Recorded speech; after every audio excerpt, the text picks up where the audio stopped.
كلمات نسوقها إلى أولئك الذين ما عقلوا طبيعة هذا الدين ولم يعوا بعد حقيقته،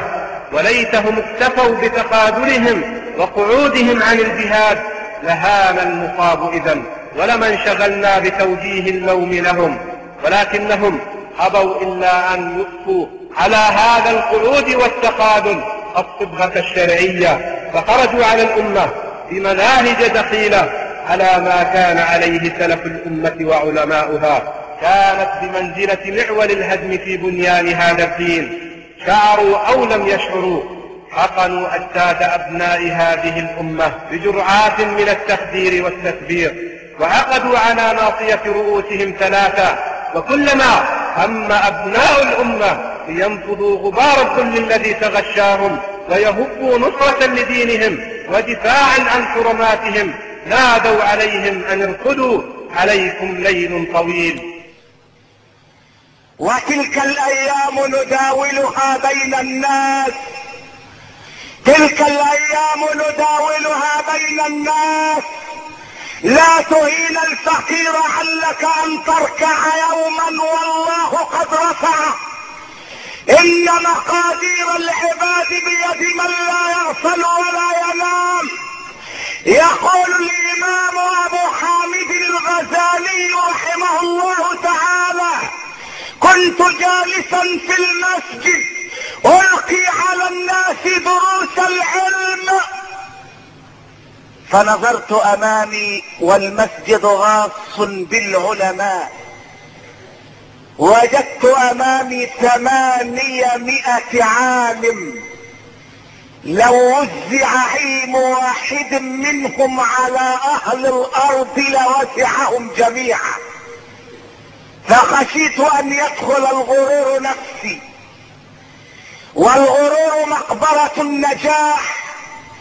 إذا رأيتم العالم قد اغتر فاعلموا أنه قد قبر، وإذا رأيتم العالم يغشى بيوت الأمراء، إذا رأيتم العالم يجلس مع الأمير ويصفق للحاكم،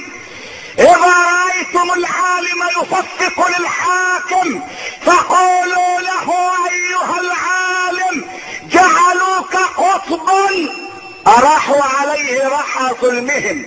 جعلوك قطبا أداروا عليه رحى ظلمهم، وجعلوك جسرا عبروا عليه إلى شهواتهم. العالم إذا خالف الحاكم وجلس في مجالس الحاكم وسلطت عليه أضواء الإعلام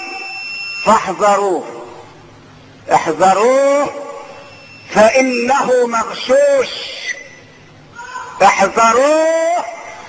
فإنه مشبوه، احذروا علمه فإن علمه من لسانه وليس من قلبه. يقول الحبيب المصطفى صلوات ربي وسلامه عليه: أخوف ما أخاف على أمتي منافق عليم اللسان يجادل بالقرآن.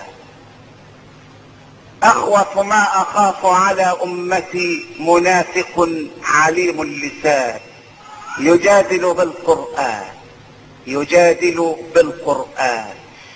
العلم له مكانه وهو المسجد، العلم له وقاره وهو بيوت الله، العلم له ضريبته وهو يا سيادة الرئيس، آخر ما أحب أن أقوله لك، ولعل هذا يكون آخر لقائي أنا بك،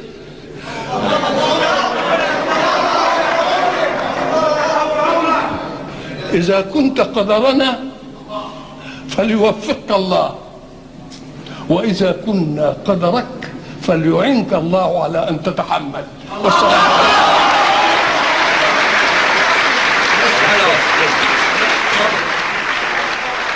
نحمد الله على ما من به من عودة خادم الحرمين الشريفين، ومن هذه الأمور التي نعتبرها من الواجبات على ولي الأمر، ونشكو ندعو له أن الله يجزاه خير فيما تلطف به من حقوق الرعية.